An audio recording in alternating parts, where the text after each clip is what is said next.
The point I was trying to get to is, now you've given us 3 examples of where you could need PR, but how many times do you look at your PR in-house person or your agency for anything beyond distribution of that press release or calling people for a press conference?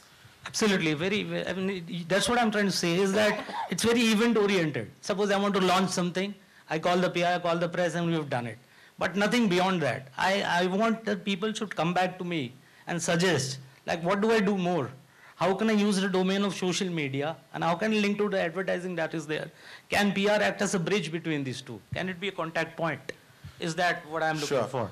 I'm going to open it up a little bit to the audience now and then come back, because I know if you are a PR person, this is one of the rants that we all love, is that even when we do have good ideas, there are no budgets, or we are told that that's not your problem, leave that to marketing. Anybody who can give me an example of, hands up, first of all, for PR people who face that?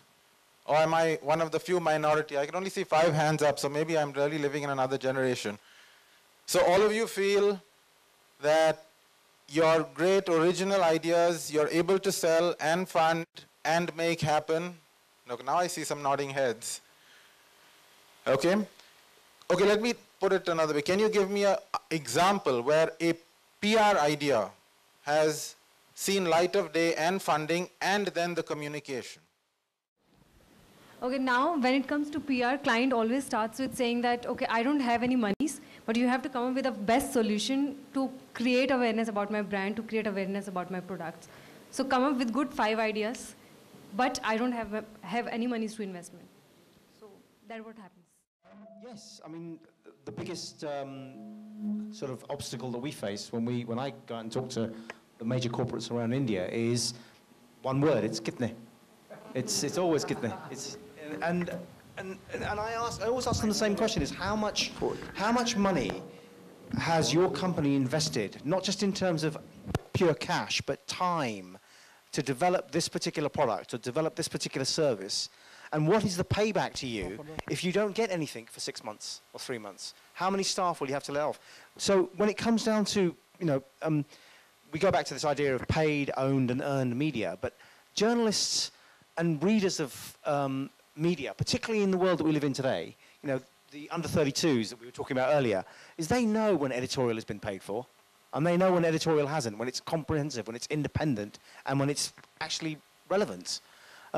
So you can buy as much editorial as you want, but it's probably the most expensive waste of money that you'll ever have, because nobody's going to take it seriously. So how does that work for PR? I know that there are still a lot of companies that genuinely believe that they have to partner with major publishers in this country, because if they don't do the advertising, they won't get the editorial coverage. But readers know that. So for me, I want to throw this back to you, is how do you justify when you go to your VPs or your heads of department to say, we have to do this, and they say, but no, this has been allocated because we have to buy this many advertisements, or we have to spend this much on sponsorship, otherwise we can't get the editorial. What is the argument that you put forward there? Can I throw that back? Yep. I'm actually very loud. Oh, that's okay. Use that. So one question, and rather just an observation, is what I've noticed that PR is not only, earlier it was considered to be a substitute for marketing. So while marketing is where all the budgets went, but PR was taken as something where you don't need to spend, but you can get a lot out of it. But where I'm seeing a transition is, and where I would ask you to pitch in as well, considering you have many years of branding experience, and probably all of you, is it's taken where brands, once they make their campaign, they keep advertising is an option, they keep marketing as an option, and they keep PR in the same bucket.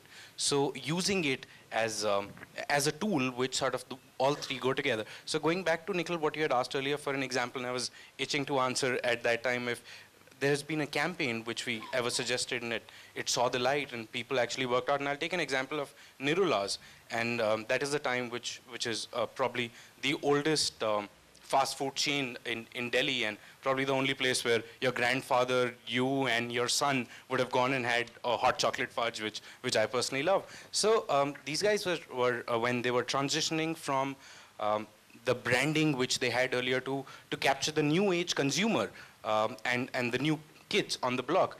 Then we suggested an idea.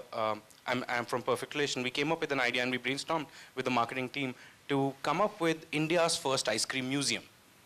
And that worked absolutely brilliantly. So they had an ice cream factory, and that in that ice cream factory which they had to refurbish and to put some money.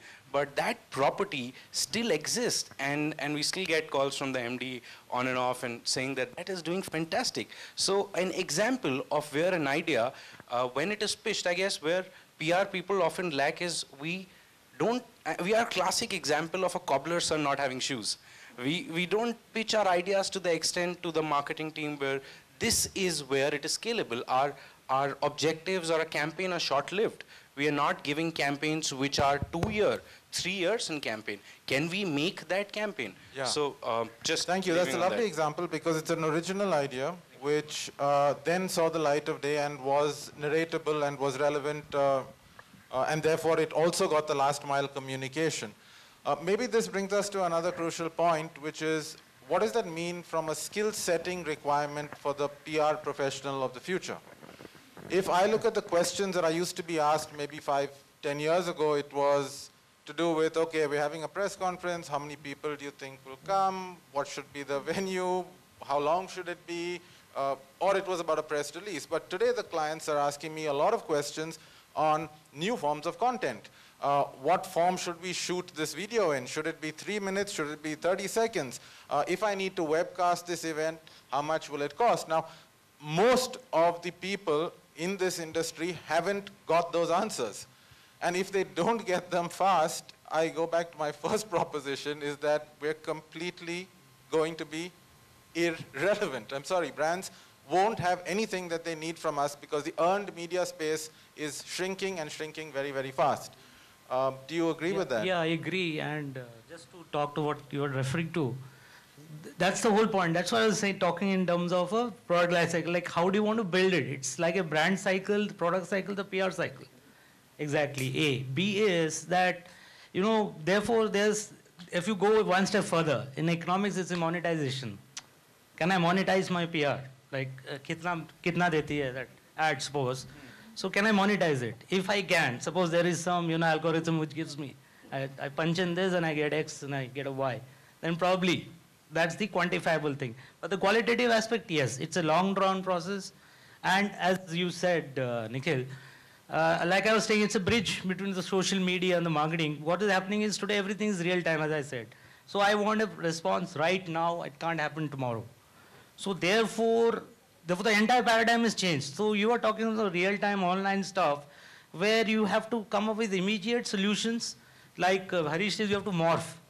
And like CSR is one initiative. I think we have to morph PR into a more socially, viable sort of a medium. I don't know how. So, no, I think I can give you a live example that builds on what we heard from Harish and what you're asking.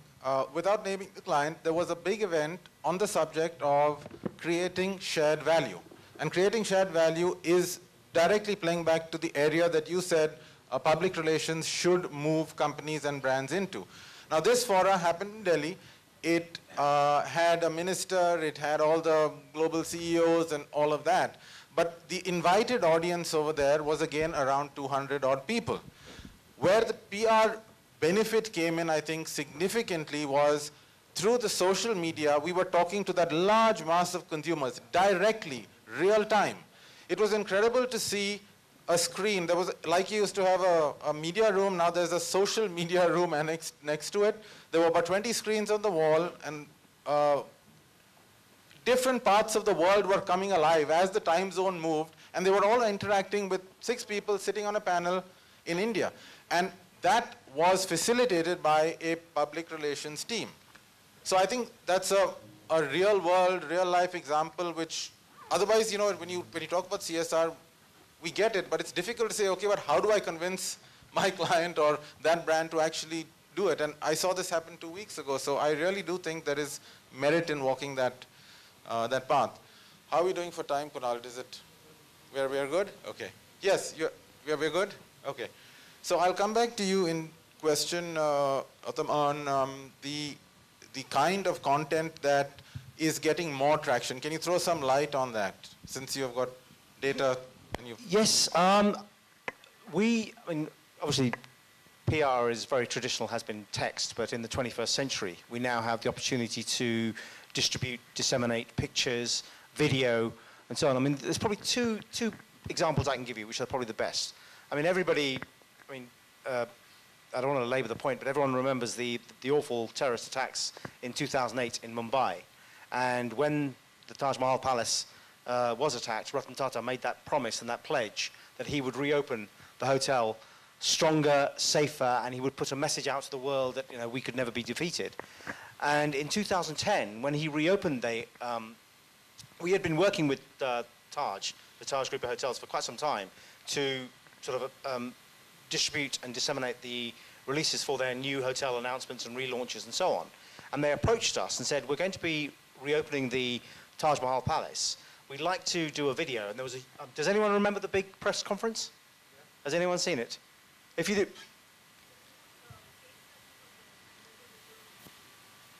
you seen the video? Yeah, with the pledge. That's right. They asked us to put together a global hospitality and leisure press release for them. So we own a company called Multiview, who have patented the technology. This is so all the information for this press release is sent out on one page to a journalist. You have a 3-minute video, you have embedded links, you have all the social media feeds, you have white papers, and you have text and so on. And that went out on August the 10th, I think it was, August 10th, 2010, and they used us exclusively as a result because they got unbelievable traction throughout the world. Obviously, the story was quite an amazing one, but he only wanted it to go to the media because he knew that by going to the media, that would filter out through to the masses, which is what Harish was talking about. Another example I wanted to give you is a product-specific one. We worked with BMW last year, and BMW had launched a brand new Series 1 coupe the year before in Europe, and they were looking and thinking about launching it into America. But in order to do that, it was going to require an awful lot of, well, millions of euros of investment into the car for the launch into America. And before they did that, they wanted to find out what the public would think of the car. So we actually did a social media distribution campaign where they picked 100 blogs and websites that we specifically targeted and we sent a multimedia news release to. And then because of the way that the software is written and so on, we were able to actually track the good, the bad, and the indifferent sort of comebacks and what was being written on Facebook, on Twitter, and so on. And BMW was so impressed and pleased with the feedback that they got, they actually did go on to launch the car. But they also said that if the feedback had been very negative, they would not have done it. So that's another example of how PR can really be used in the right way with social media. First, I'll try to give a negative example of the, I mean, when Pentium glitch happened, the PR industry was not so evolved, so Mr. Andy Grove had a lot of problem trying to defend it. A. And B is, like, for example, this conference today. See, I'm just talking about the real social media. People can go online right now and, you know, access this from wherever he's sitting, either in Cochin, Trivandrum, or in Calcutta. So this is the power of the medium. Again, we're coming back to that medium again. So I think at the end of the day, the medium is the message. So, you know, if you can handle it well, and if you can use sort of a lot of strategies to, you know, get the best out of it in the most cost-effective, time-effective manner, I think PR has done its job.